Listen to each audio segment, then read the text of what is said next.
It is time to look at the September numbers. And if you don't know, I actually said that September numbers were going to be better than 2024 and 2023. So August would be the bottom of this disastrous housing market.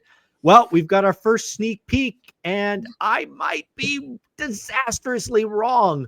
The fall rebound, the fall savior maybe is not showing up, and the depression continues. Beth, what say you? Hi, so nice to be back here, Mike. Thank you. Every month, I love connecting with you about the numbers. And yeah, so there was a lot of talking up that maybe the fall might be this kind of second spring. I was one of them. And Yes.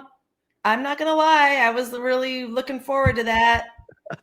And I have to say, this month, right now in October, we have our closings that started in September are among the best we've had in years. So as far as a month, the sales volume, amazing.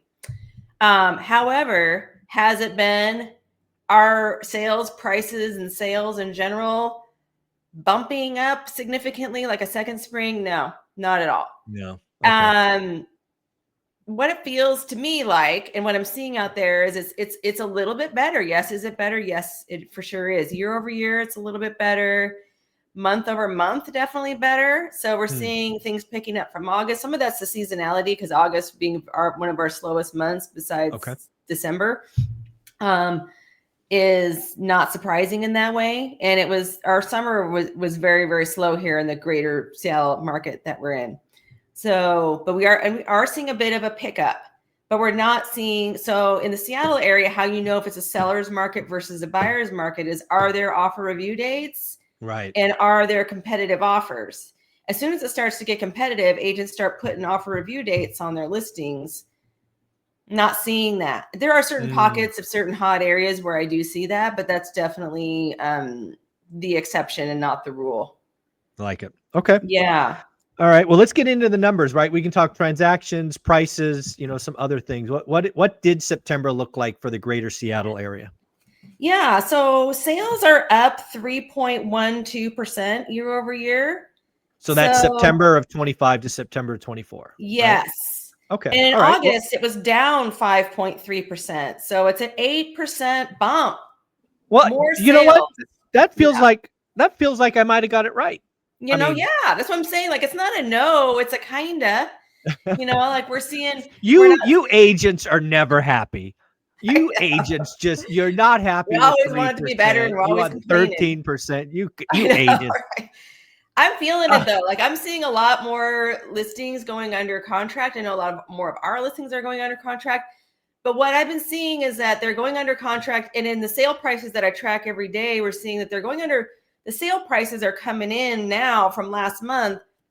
And when I watch the hot sheet every day, it seems like the sale prices are about $50,000 or so under list price on a typical house. So they are selling. Sales are up.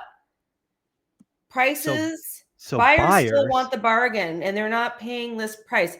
I've had situations recently. Beth, this is good news. Beth, this is I know. Good news. I'm not saying it's bad news. But I mean, it kind of is, because we just want listings to move and activity to happen, And the good news is that they are happening, but buyers are coming in under list price. Good for them. Certain situations where we've been seeing competitive offers. I had one where there was 3 offers, none of them were list price. So people are willing to, so that's actually a good balanced market. I'll take that any day. That's way better than it was over the summer, where it just seemed like it didn't matter what you priced it at. Yeah. But offers were not coming in. Right. The negotiations brutal, which I know as a buyer, we love that, right? Yeah. I mean, again, as an agent who does lean listing versus buyers, I understand where you're coming from. But this is exactly what I thought September would be. I thought September would be a better market for a couple of reasons. And the first one would be sellers figured out that if they want to sell, they have to negotiate. I think for a long time this year, they kind of remembered last year where they just stuck it in the ground and they got at least list price, right? There was a time where everybody was 50 or 100K over, but that time is long gone. I think a lot of sellers for a long time were just like, no, I'm getting list price or not. Yeah. The reason I thought September would be better is they were coming out of a disastrously slow August. And I thought the sellers would do one of two things. Either A, they would negotiate, meaning taking less than list, or B, they would simply delist and relist in February or March. Yeah. And right? we're getting to the point where we're going to start seeing that again. Yeah. The canceled listings are going to it's start coming. increasing now. Thanksgiving, like guys, Halloween is like 2 weeks away. Right? Buyer tip. Thanksgiving. Yeah. Buyer tip. If you see a listing that you're interested in get canceled, follow up on that thing. Yes. Make an offer. Yeah, you can still offer on it. I'm so glad you brought that up. We have not hit this in a while.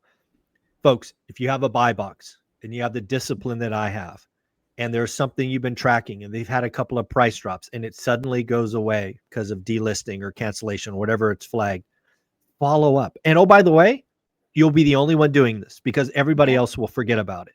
And the last thing I'll tell you is, again, remind you that I've said this. I think I did the math years ago that over 60% of my deals that we ever did were between Halloween and New Year's Day. Oh, yeah. I love that time of year because most people give up and sellers, some of them are motivated by end of year. Some of them have end of year pressure, tax savings, right? Life events, whatever it is. Use every advantage you have to get the best price. Again, folks, I'm on team buyer. I'm trying to help people buy and build wealth. You want sellers to negotiate. You want to ask for seller credits. I am happy that August was horrible. It was I'm calling it the bottom. We'll see if I'm right in a couple weeks. And September was up 3%. You do that again in November and you've got a trend. I think it is a trend. And I also want to say that we have more buyers under contract now, me and my team, than we have had in a long time too. And they're all getting great deals, for our market, great deals. So money off, credits, all the things. This is amazing. This is exactly. And some sellers aren't even fighting it. We expect to get like tooth and nail, and they're like, nope, sign, done. So this housing market is finally healing itself. Yeah. We needed sellers to, I'll say the word capitulate, but maybe that's slightly too strong. They needed to understand they were not in the driver's seat. For years, sellers were spoiled. Sellers are consumers. Consumers have long memory. I believe this summer, specifically August, broke that. And the people that have their listings still out there, they now, to your point, are like, okay, I'll take what I get. I'm out. I need to be done. This is how the market heals. This is how it gets better. I'm excited by what you're telling me. Yeah, it's good news in that I think as long as sellers are properly coached, they get it. And if they've been paying attention, like most have been studying their market for a while before they go on the market, they're going to know. They're going to see what their neighbors' houses are doing. They're going to see what the headlines are, which in the Seattle Times was not super positive with the September numbers for sellers. They're saying that buyers, the bump didn't happen and buyers are getting deals. But it did happen. It did happen. This is just the media. I know that the media is controlling the narrative, and they always go for the clicks, right? So you got to really look past the numbers. The other thing I'd say is our pending sales are up in September. I mean, it's 0.67% year over year, but it's up 2% from August. So the inventory is starting to come off the market. The pending sales are up. Listings are good. Listing inventory is starting to go down. We're still up a lot year over year, 26% year over year. But August we were up 32% year over year. July we were up 43% year over year. It's been going down. And as we go into the holidays, we're going to see more and more because people are going to either wait till after the holidays to list, or they're going to delist, cancel their listing. Exactly. And it's going to go down, down, down. And buyers are going to be like, whoa, we want to buy, but there's nothing to buy. January comes around, there's nothing for sale, buyers are ready. That's when we see the bidding wars and the offer review dates and the houses going over list price. We saw it this year, we saw it last year. I would be willing to project that we'll probably see it in 2026. Now is this kind of beautiful buyer's window where you can get aggressive deals. We've been getting buy downs, we've been getting credits, we've been getting concessions on price, and in some cases all three. Yeah. Somehow. So, okay. See, this is exactly what I thought would happen in September. So transactions were up roughly 3%. What about price? Yeah. So price is up just a hair, about 0.74% year over year. So flattish price. Right where I thought it would be. Again, I think we got all our appreciation in the decade. It's going to be flat for the next several years to come. So that's cool. You've already told us inventory, active inventory was up 26%. Do I remember that number right? Year over year, up 26%. Yeah. So again, this is the buyer's market. More inventory, less competition. You now have, and this is the thing that broke. And this is the thing that I hope was going to happen. And it sounds like it did, at least in Seattle. We need to see other markets because maybe it's not happening in other markets. Yeah. But sellers broke. And they're now like, okay, if I really want to sell, I have to take what I get, because they can always take it off the market. And I think those are decisions sellers are having. So it's pretty cool. We'll see what they're going to be doing, but that's what I project is going to happen between now and the end of the year. You know, so for myself, we're seeing a bit of in the next couple of weeks, there's a whole flurry of houses coming on the market. Most that are hoping to be closed ideally by the end of the year in a perfect world.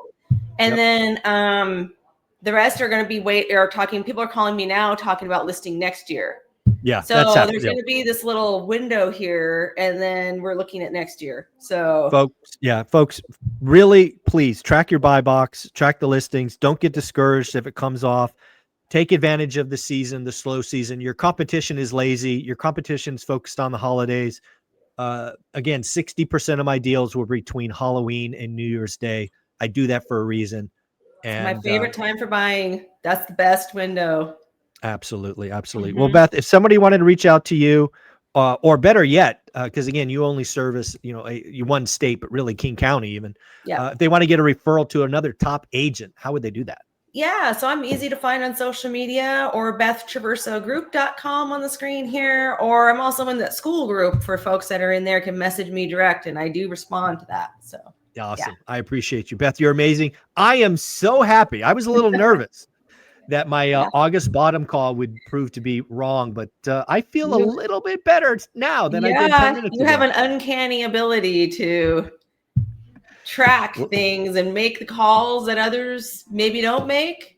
But again, it's you have a very unique ability to hone in on these numbers and make these accurate calls. So. Well, it's because I have lots of conversations with lots of amazing people, and then I consolidate all of that into one big picture. So you're a key critical part of this. So I appreciate you coming back each and every week. Thanks, Beth. Thank you. Later.